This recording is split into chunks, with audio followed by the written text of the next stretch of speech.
This is one of my favorites. Where do we draw the line about speaking politics from the pulpit and living our values? I never talk about politics from the pulpit. I do talk about values pretty consistently, though. There's no such thing as non-political religion. There's no such thing as being non-political. To claim to be non-political is the absolute epitome, top shelf of privilege.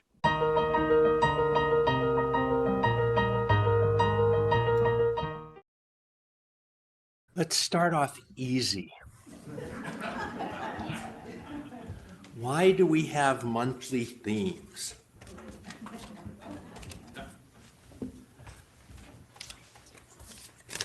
Why do we, sorry, different question.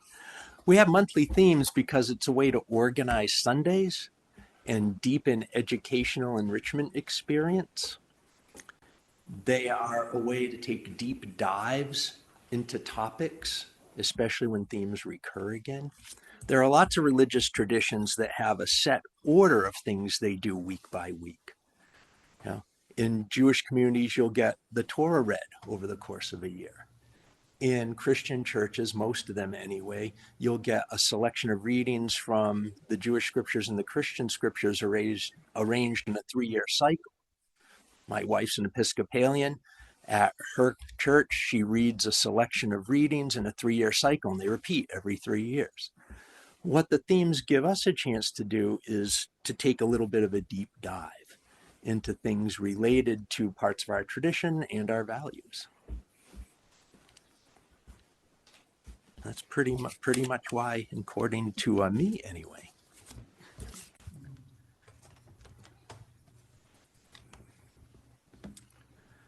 Lots of questions related to this. How do we explain to our young adults raised UU why we draw the line at accepting far-right MAGA Republicans and evangelical Christians? If a loved one, I'm going to do a couple questions that all relate to each other here, has estranged themselves, what are some suggestions to reconnect? How do I get people to care about others? How do we talk with people who have a completely different worldview? I think a lot of us wonder about all of these on a regular basis. Why we draw lines. When we're engaging with somebody who considers other human beings to be so much lesser that they're not given equal human status, it's near impossible to have a reasonable and/or intelligent conversation with them. One of the things I like to turn to is in Unitarian Universalism, everyone is welcome. Not everyone is always a good fit. You can certainly hold values that separate yourselves or yourself from a community. When someone is very adamant that other human beings are not human to them, it is really difficult to ask somebody in a group that they consider subhuman to enter into a conversation with them. It's already an unfair playing field. So it's absolutely okay to draw that kind of line, that we're all allowed our own thoughts, we're all allowed our own opinions. However, if we're going to have a dialogue, if we're going to engage each other, we have to have one very base fundamental agreement. And that's that everybody here is a human being and equally human. And while we're still arguing about that, it's going to be really difficult to have any kind of emotionally level and intellectually reasonable conversation with someone who considers you or someone else, anyone else, to be a lesser human being. So that's part of why we draw that line. Because it's our job, I think, to protect those who are most vulnerable all the time and put ourselves in between harm and those people. We do that physically sometimes, and we certainly do it intellectually and spiritually a lot.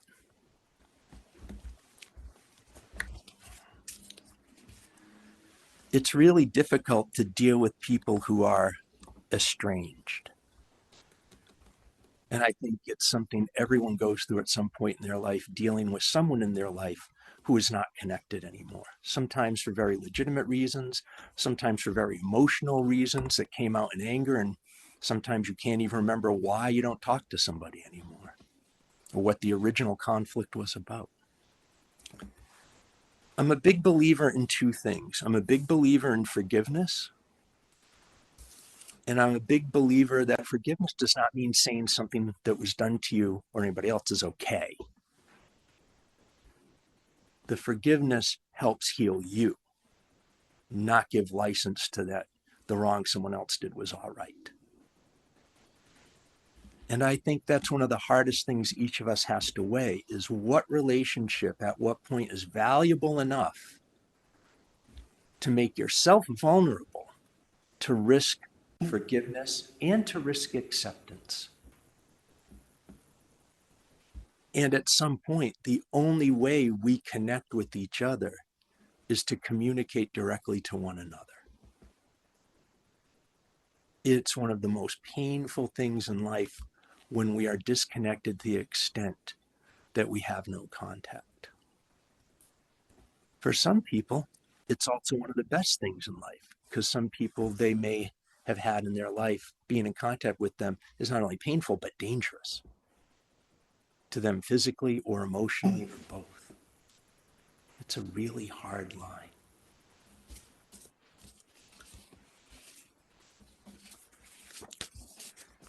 How do you get other people to care about others? I have no idea. Because I truly don't understand people who don't care about others. It's one of the mysteries of life that completely baffles me. To be able to see somebody else in pain and not want to do something about it to help. I just don't get it. I know that in some cases, people don't care about others because of the way they've been raised, because of the education or lack thereof they've had or hadn't have. But I just don't understand how you don't feel for other people. And I do think a lot of this goes back to, in a sense, that dehumanization. That what dehumanizing other people does is it makes it so you can treat them any way you want. And for someone to not care about another human being, I think you have to get to that place, whether you've articulated it or not, that you don't consider the other people human. Dehumanization works because it's really difficult to harm, hurt, kill someone you consider to be very much like you. So we make up all kinds of reasons, and we have throughout time, of why the other is an other and not like us. Because if we don't, it's incredibly difficult to not only harm, hurt, kill them, but to even talk bad about them. I used to teach in my ethics class, my high school ethics class, that just name calling is a form of dehumanization. And I'm not above name calling. I call people names sometimes. But even, oh, that guy's a real jerk. He's now not a human being. He's now a jerk. And that's the kind of road we go down when we don't catch ourselves. I mostly call people names these days when I'm playing chess online. And I lose.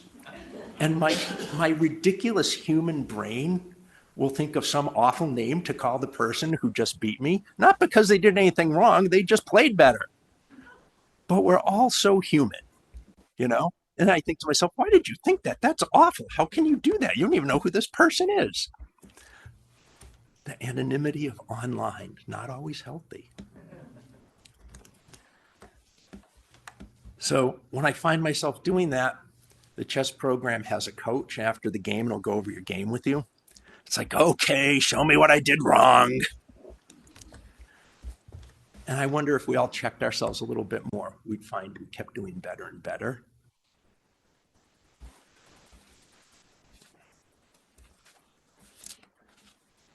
What is the afterlife like? I don't know. I'm not sure there is one. As a good universalist, I don't believe there is a hell. I'm not sure there's a heaven either.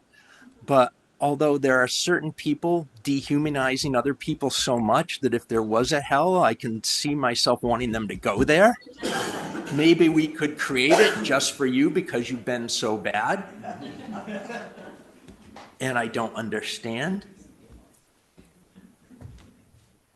Do we have a purpose? Yes, I think you have a purpose, but only you know what it is. I'm quite convinced at this point that the meaning of life is pretty much the meaning you decide to give it. And you have to renew that, I think, every day. I pretty much decide that every day something's going to happen today that I need to be there for. And that may be totally subjective on my part, doesn't make it any less real. On Friday, I went to meet with one of our doofy volunteers and a person who's caring for loved ones of someone who has been disappeared by ICE. I don't know what else I did on Friday, but I did that. So I'm pretty much sure that every day my life can have a lot of meaning if I want to pay attention to what it is I have in front of me. But you've got to find that for you. I do know that being here in this congregation, I know that being Unitarian Universalist with the values that we have kind of helps me find a little bit of that meaning every day. Because I do find a lot of meaning and purpose in my own life doing things that are centered in love, that create more justice and fairness in the world, and that are as generous as I can possibly get myself to be in any given moment. So I do think it matters what we believe, and I do think it matters that we have a purpose, that we find one for ourselves. And if you're ever in doubt of what your purpose is or struggling to find it, I really do believe that one of the very best things you can possibly do is go help someone else. It's not a magic cure-all, but that kind of ministering to others can take you out of yourself a little bit. And you see that other people are dealing with difficulties, other people need help, and that it's a big circle. Sometimes we're the ones helping, sometimes we're the ones in need of help. And it just keeps going around. And if I take myself out of that circle, the person I might have needed to help might not get it. So that's how I keep seeing my own purpose.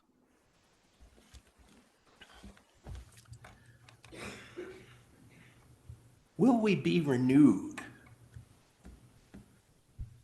Free?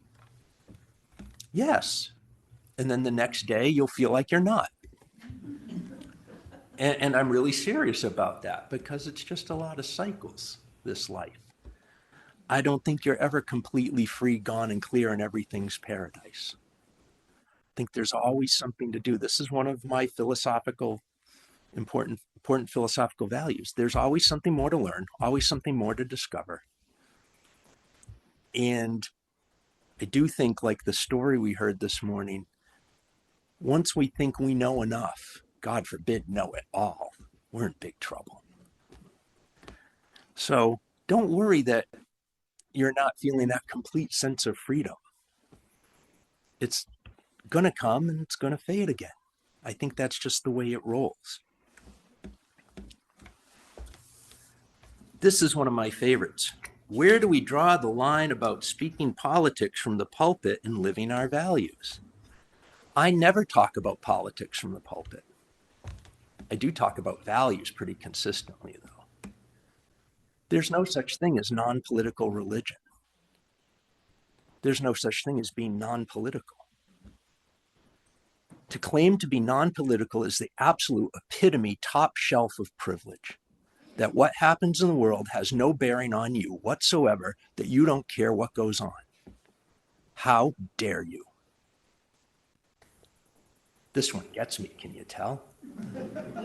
Because there's a lot of people going around right now saying, shouldn't mix politics and religion. My wife gets this a lot. My wife tells him, I don't do politics, but I do morals. And putting people in concentration camps is immoral. Disappearing people without due process of law is immoral. And I will talk about that anytime, any place, with anyone. We don't talk about politics from the pulpit. Our big line is we're not supposed to talk about endorsing or working against candidates or political parties. And I think you'd be hard-pressed to find just about any non-completely far-right fundamentalist minister of any kind doing that. But you will find a lot of people talking about issues and about people's character. I can say I think Donald Trump is an evil man. That's not a political statement, that's a moral one. This is a known sexual predator, somebody who commits a sexual assault, somebody who's obviously been involved in harming children. I got no problem with that. I hope that talking about that lets you know what I feel about the politics of it without me saying vote for people or don't vote for people. I think as Unitarian Universalists with the values we have, that it is incumbent upon us to talk about morality and values a lot, especially these days. I do know one thing for certain. However the times we're living in end, when they're done, you won't be able to look at me and say it was partly my fault if something bad happened with it all. Because I couldn't live with myself that way. There are religious brothers and sisters and siblings today in New Jersey at Delaney Hall risking their own personal safety because people inside are being tortured, literally to death. This is the world we live in. And we have a choice. We can face that world with as much courage as we can muster, or we can look away. And history's full of examples of what happens when we decide to look away. And I refuse. I hope that answers that question.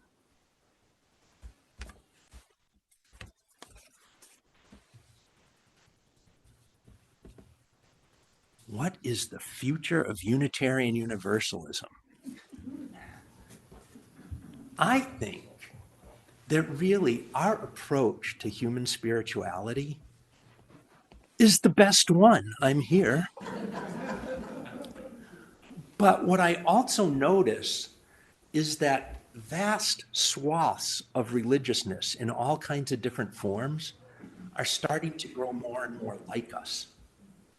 When I first started here 3 years ago, someone very sincerely asked me how I could be married to my wife because she's an Episcopal priest and obviously way too conservative.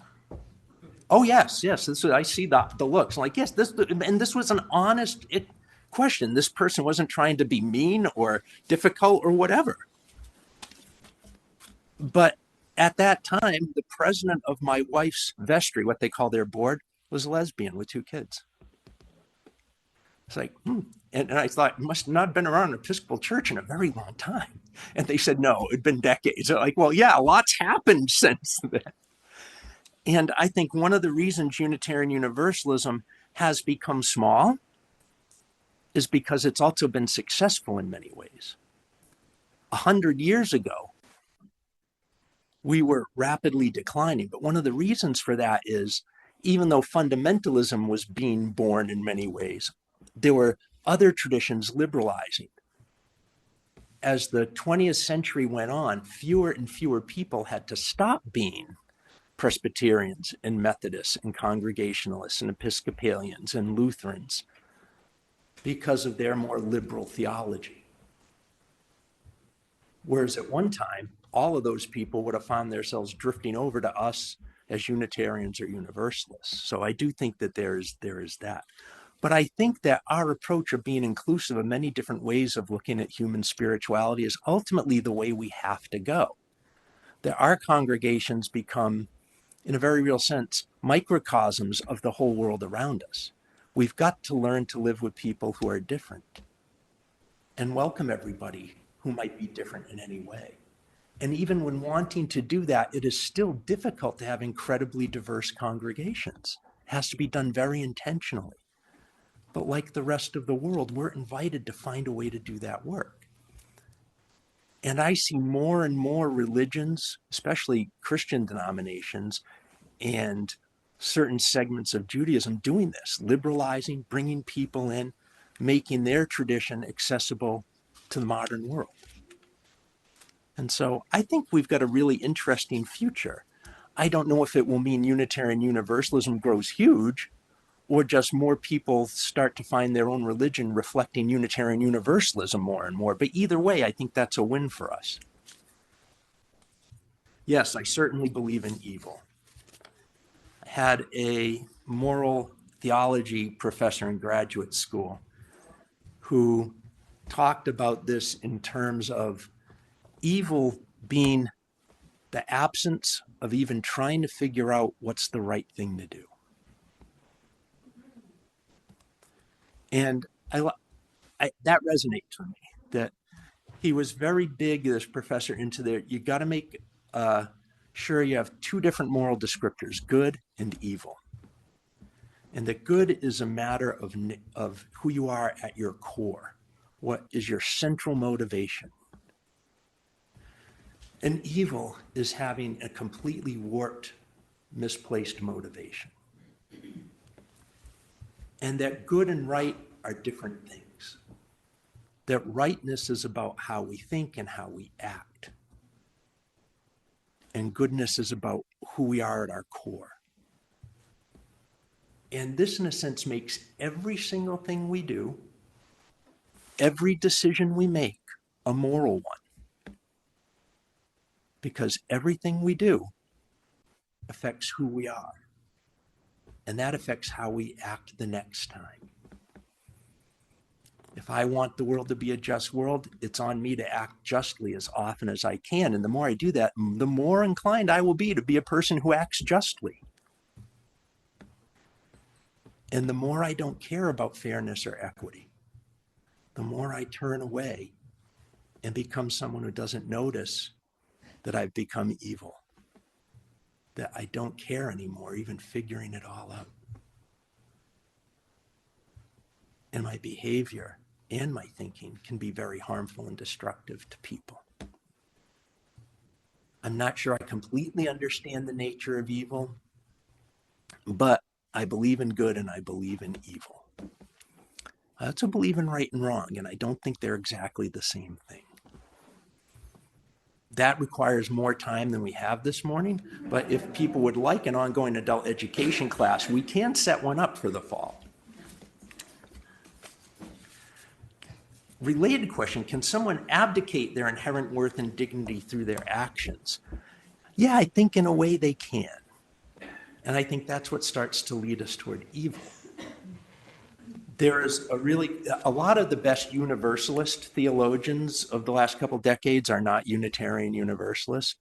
They're Christians of different types who have discovered universalism in the 20th and 21st century.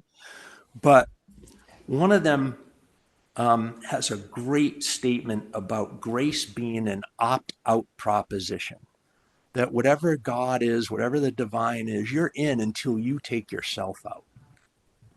And I think that relates to this kind of thing, abdicating your own inherent worth and dignity. You can give up on it, but once you take it back, I think you're able to find it too, no matter what you've done and how bad it is. It doesn't excuse what you've done before. You can't say, oh, I'm forgiven and born again. All the murders I did don't count. It doesn't work that way. But for who you are, to have inherent worth and dignity, even with the wrong you've done, I think reclaiming that is possible. And that's why it's really hard to write anyone off completely, even if they're at the moment those people that it's not safe to engage in conversation with because they won't recognize other people as human. Once I give up on their ability to come back, I think we're lost. What gives me hope You. Every day you get up and you keep trying. You could quit. You didn't have to get out of bed today. You didn't have to come here. You didn't have to commit to doing whatever it is you're going to do today or this week that is going to make this world a better place, make someone else's life a little better, easier, or more manageable. I do believe that we are each other's hope and that we are each other's light. I do believe that those words we say of covenant every week aren't just words on a screen. That we're here to hold each other to doing that as best we possibly can. And that's what gives me hope, that people keep showing up to try and do what's right, to try and love others, especially when they're unlovable. And that's what gives me hope. I believe in that love. I believe it's at the center of everything. And I believe it's in you.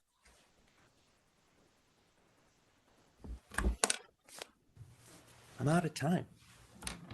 Check out my website and blog at tonylorenzen.com for even more resources that will open your mind, touch your heart, and inspire your spirit.